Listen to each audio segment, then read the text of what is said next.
आज हम अपने विचारों को उस दिन तक ले जाएं जब हमने गणराज्य की घोषणा की थी।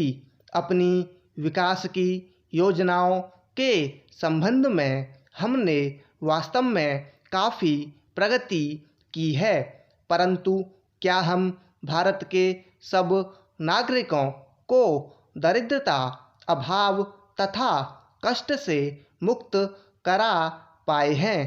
प्रकृति की शक्तियों को अपने अधीन करने और जनता के कल्याण के लिए उन्हें नियंत्रण में लाने की दिशा में भी हम आगे बढ़े हैं, किंतु हम यह नहीं भूल सकते कि कुछ महीने ही हुए हमें भारत के उत्तर पूर्वी प्रदेशों में भयानक बाढ़ का सामना करना पड़ा था, जिसके कारण यातायात के साधन छिन्न भिन्न हो गए और वहाँ की जनता को भारी हानि उठानी पड़ी। निसंदेह साक्षरता, प्रसार और रोगों के निराकरण के महत्वपूर्ण उपाय भी हमने सोचे हैं। यद्यपि अभी भी देश के बहुत से भागों में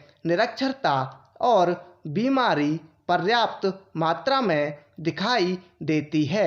जनकल्याण की योजनाओं को हम बराबर आगे बढ़ाते रहेंगे, यह हमारा दृढ़ संकल्प है, इसमें संदेह नहीं किया जा सकता।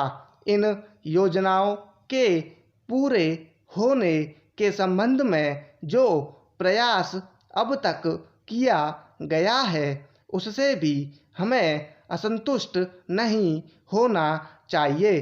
फिर भी जो कुछ अब तक किया जा सका है, यदि वह बहुत चमत्कारी नहीं दिखता तो उसका कारण यह है कि अभी निर्माण कार्य जारी है और समाप्त नहीं हुआ है। राष्ट्र के निर्माण में समय की आवश्यकता होती है। आज हमारा गणराज्य दिवस है और भारत जैसे प्राचीन राष्ट्र के इतिहास में 5-7 वर्ष की अवधि एक स्वल्पकाल है।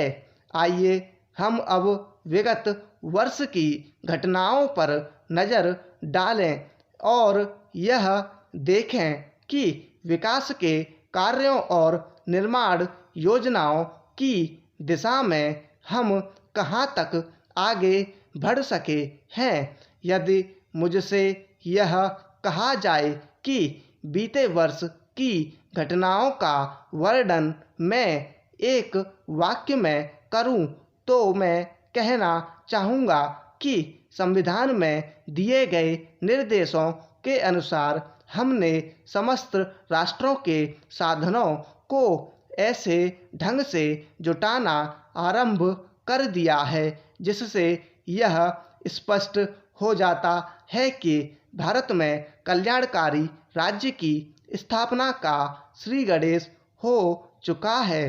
पिछले वर्षों में हमने जो संकल्प और दावे किए थे अब वे मूर्तिमान होने लगे हैं, इसलिए अब यह समझना कठिन नहीं है कि राष्ट्र किधर जा रहा है और आगामी 10 या 15 वर्षों में हम किस स्थिति में होंगे। महान नदी घाटी योजनाओं पर कार्य बराबर जारी है।